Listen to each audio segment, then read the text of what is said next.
बिस्मिल्लाहिर्रहमानिर्रहीम, अस्सलाम वालेकुम। मैं आपका मेंटोर मोहम्मद मसूद और हमने पढ़ने हैं अब स्टैटिस्टिकल फंक्शंस को। तो स्टैटिस्टिकल फंक्शन में सबसे पहले जो फंक्शन है वो है average, count, count F, maximum, median, minimum, percentile, and standard deviation, stochastic. तो हम स्टार्ट करते हैं।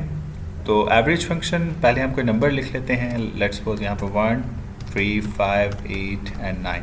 तो मैंने 5 नंबर को ही लिख लिए। एवरेज निकालते हैं। एवरेज का फार्मूला आपको पता होगा, summation of n divided by n equal to, मतलब सारे नंबर्स को प्लस करें और उसके बाद जितने नंबर ऑफ टर्म है, जैसे 1, 2, 3, 4, 5 नंबर है तो उसको 5 से डिवाइड कर लें। ये तो एक आप ये कह लें कि मेथड है, हमारे पास कस्टम मेथड है, ये मैनुअल मेथड है। यहाँ पर एवरेज का फार्मूला है AVERAG, average, bracket start, number यहाँ से लेके यहाँ तक, और देन मैं इंटर करूँगा तो मेरे पास रिजल्ट आ जाएगा 5.2। तो 5.2 जो है बेसिकली एवरेज आ जाएगी इन्हीं 5 नंबर की। ठीक है। उसके बाद है काउंट। काउंट क्या करता है? काउंट मेरे पास जो नंबर ऑफ़ टर्म्स हैं, मतलब जितने नंबर में डाटा 1, 2, 3, 4, 5, वैसे तो मैं इसको काउंट कर सकता हूँ, लेकिन कभी आपके पास ऐसा भी हो सकता है कि लार्ज अमाउंट ऑफ डाटा हो जिसमें आपको सेल को काउंट करना हो, तो काउंट कर सकता है। अच्छा, काउंट और काउंट ए में फ़र्क मैं आपको बाद में बताता हूँ। पहले equal to COUNT, count, bracket start, यहाँ से लेके यहाँ तक इन वैल्यूज़ को काउंट करने के लिए इस्तेमाल। तो मतलब नंबर ऑफ़ टर्म्स मेरे पास 5 हैं। ठीक है। काउंट ए क्या करता है? Equal to COUNT, count A. It's not the counter, it's count A. तो ये हमारे पास तमाम की तमाम, चाहे वो अल्फ़ाबेटिक डाटा हो चाहे न्यूमेरिक हो, उनको काउंट करेगा। जो मेरे पास काउंट है वो बेसिकली सिर्फ और सिर्फ जो है न्यूमेरिक डाटा को काउंट करता है। 1, 5, 8 एंड 9 को उसने काउंट किया था ये। अच्छा, ये इन दोनों की खासियत है कि अगर ब्लैंक हो गए तो उसको काउंट नहीं करेगा। ये देखें, ब्लैंक किया तो दोनों ने काउंट नहीं किया। इसके पास 1, 2, 3 आ गया, उसके बाद 1, 2, 3, 4 आ गया, और अगर मैं 5 लिखता हूँ तो ये देखिए मेरे पास ये आ गया। ठीक है। सिंबल जो है वो दोनों ही काउंट करते हैं। अब ये देख लें, ये जो है ये इसको सिंबल को, क्योंकि न्यूमेरिक डाटा नहीं है इस वजह से इसको काउंट नहीं कर रहा। इसके बाद है काउंट इफ़। काउंट करवा दो अगर क्या कोई कंडीशन, मैं फ़र्ज़ कहता हूँ, मैं कहता हूँ अली लिखा हुआ आ जाए तो काउंट, कितनी दफ़ा अली लिखा हुआ है मेरी रेंज में वो बता दो। Equal to COUNT, count if, bracket start, range यहाँ से लेके यहाँ तक। क्राइटेरिया कहता है वो क्या है? मैं कहता हूँ अली है। ठीक है। और एंटर किया तो अली कितनी दफ़ा लिखा? एक दफ़ा ही। अगर मैं यहाँ पर दोबारा अली लिख लूँगा तो कहेगा 2 दफ़ा लिख लिया है, 3 दफ़ा लिख लिया है, वगैरह वगैरह। ठीक है। उसके बाद है मैक्सिमम। अगर मेरे पास यहाँ पर कोई नंबर लिखे हुए हैं, फ़र्ज़ करें मैं लिखता हूँ 2, 5, 6, 9 और 8। ठीक है। तो मैक्सिमम क्या करता है? मेरे पास जो मैक्सिमम वैल्यू है उसको रिजल्ट में लेके आएगा। Equal to maximum, bracket start, यहाँ से लेके यहाँ तक जो मैक्सिमम नंबर है, कौन सा है? 9 है एक्चुअली मैक्सिमम नंबर, तो उसको रिजल्ट में ले आए।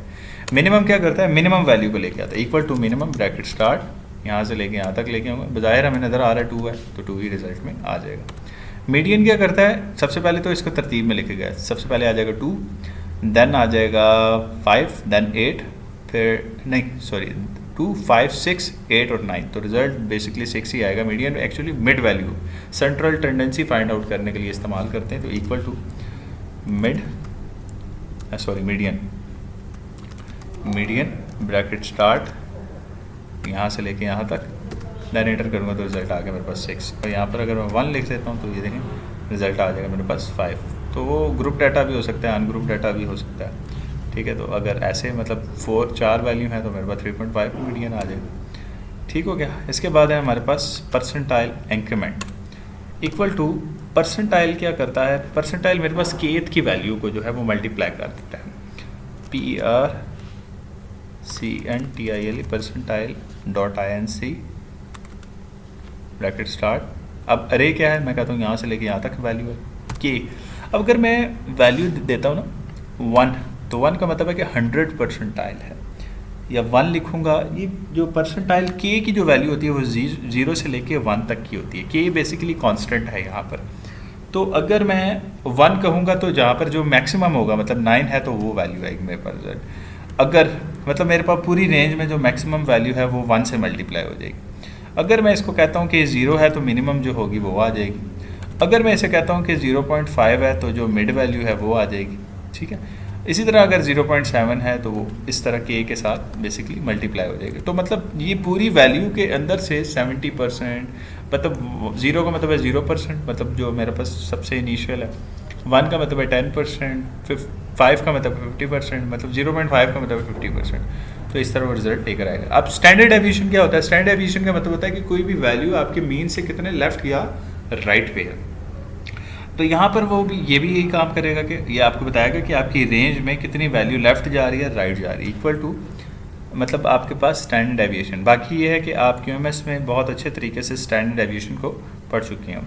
फर्दर ऑन आप मज़ीद इसको जो है डिटेल में थ्योरेटिकली आप पढ़ सकते हैं। STD मतलब स्टैंडर्ड डेविएशन डॉट स्कैसर नंबर, मतलब यहाँ से लेके यहाँ तक एंटर किया तो बेसिकली कह रहा है डेविएशन आ रही है मेरे पास 3.5355 की, मेरे पास यहाँ पर डेविएशन आ रही है। तो ये थे बेसिकली हमारे पास स्टैटिस्टिकल फंक्शन। तो मैं उम्मीद करता हूँ आपको स्टैटिस्टिकल फंक्शन समझ आ गई होगी। अल्लाह आपका हामी और नासिर हो। तो अपना बहुत ज़्यादा ख्याल रखिएगा। अल्लाह हाफ़िज़।